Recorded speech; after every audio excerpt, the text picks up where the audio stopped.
धर्मवीर भारती की कविता कनुप्रिया। पिछले अंक में हमने सुना था सृजन संगनी को, जहां राधा कृष्ण से पूछती हैं, क्या तुम्हारे अस्तित्व में ही सारी सृष्टि, सारा सृजन नहीं छुपा है, जो तुम्हारी इच्छा, तुम्हारे संकल्प पर आधारित नहीं है? और क्या तुम्हारी इच्छा, तुम्हारा संकल्प मैं नहीं हूं? इस कविता में सृष्टि और प्रकृति के प्रतीकों का राधा और कृष्ण के प्रणय में कितना सुंदर समागम है। इस प्रणय की अगली परत खोलकर देखें तो पता लगता है राधा के मन की कोमलतम भावनाओं में एक अनजाना सा भय भी छिपा है, जो धर्मवीर भारती की कविताई अभिव्यक्ति में ऐसे बहता है जैसे पहाड़ों से मधुरता की एक नैसर्गिक धारा बह रही हो। तो चलिए सुनते हैं सृष्टि संकल्प की दूसरी कविता आदिम भय। आदिम भय कविता में राधा कृष्ण की रची सृष्टि या प्रकृति के हर प्रतीक में स्वयं को पाती हैं और कहती हैं, पूछती हैं कि यदि इन सब में मैं ही हूं तो फिर मुझे भय किस बात का है? ये हिमशिखर, ये झरने, महासागर, चंद्रमा, ये समस्त ब्रह्मांड मेरे ही हैं। जब वह आकाश गंगा मेरी ही मांग है तो भय किस बात का है? यदि इस तमाम सृष्टि में राधा और कृष्ण के अतिरिक्त कोई और है ही नहीं तो उन्हें किस बात का भय लगता है? तो चलिए पढ़ते हैं आदिम भय।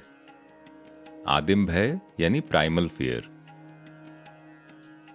अगर यह निखिल सृष्टि मेरा ही लीलातन है तुम्हारे आस्वादन के लिए, अगर ये उत्तुंग हिमशिखर मेरे ही रुपहली ढलान वाले गोरे कंधे हैं जिन पर तुम्हारा गगन सा चौड़ा और सांवला और तेजस्वी माथा टिकता है, अगर यह चांदनी में हिलोरें लेता हुआ महासागर मेरे ही निरावृत जिस्म का उतार चढ़ाव है, अगर ये उमड़ती हुई मेघ घटाएं मेरी ही बल खाती हुई वे अलकें हैं जिन्हें तुम प्यार से बिखेर कर अक्सर मेरे पूर्ण विकसित चंदन फूलों को ढक देते हो, जिन्हें तुम प्यार से बिखेर कर अक्सर मेरे पूर्ण विकसित चंदन फूलों को ढक देते हो, अगर सूर्यास्त वेला में पश्चिम की ओर झरते हुए अजस्त प्रवाही झरने मेरी ही स्वर्णवर्णी जंघाएं हैं, और अगर यह रात मेरी प्रगाढ़ता है और दिन मेरी हंसी और फूल मेरे स्पर्श और हरियाली मेरा आलिंगन, तो यह तो बताओ मेरे लीला बंधु कि कभी कभी मुझे भय क्यों लगता है? यह तो बताओ मेरे लीला बंधु कि कभी कभी मुझे भय क्यों लगता है?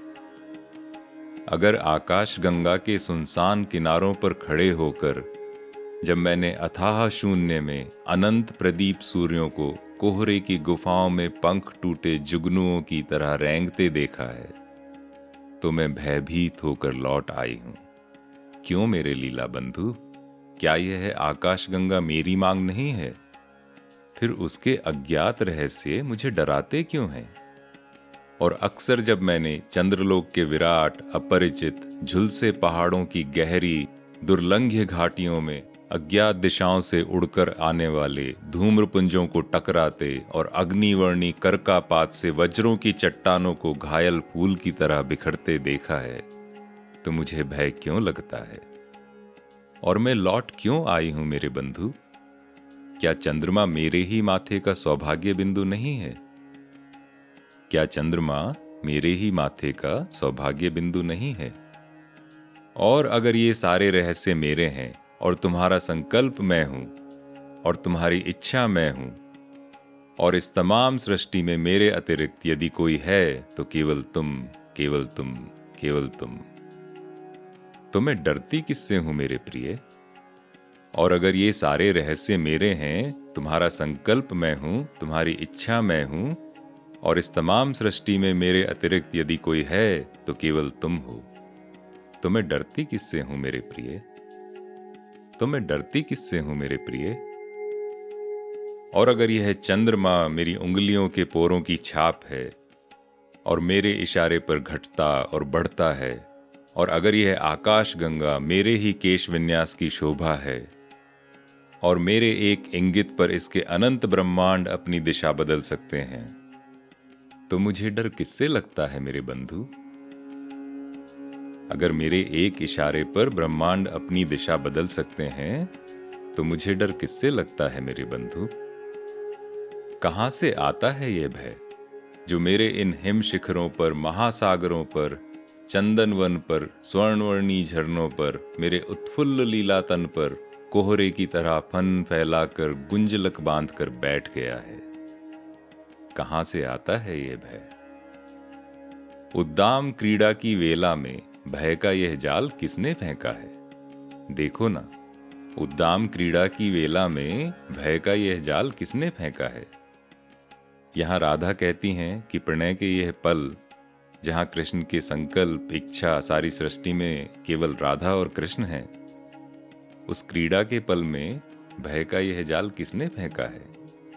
देखो ना, इसमें उलझकर मैं कैसे शीतल चट्टानों पर निर्वसना जल परी की तरह छटपटा रही हूं, और मेरे भीगे केशों से सिवार लिपटा है, और मेरे भीगे केशों से सिवार लिपटा है, और मेरी हथेलियों से समुद्री पुखराज और पन्ने छिटक गए हैं, और मैं भयभीत हूं।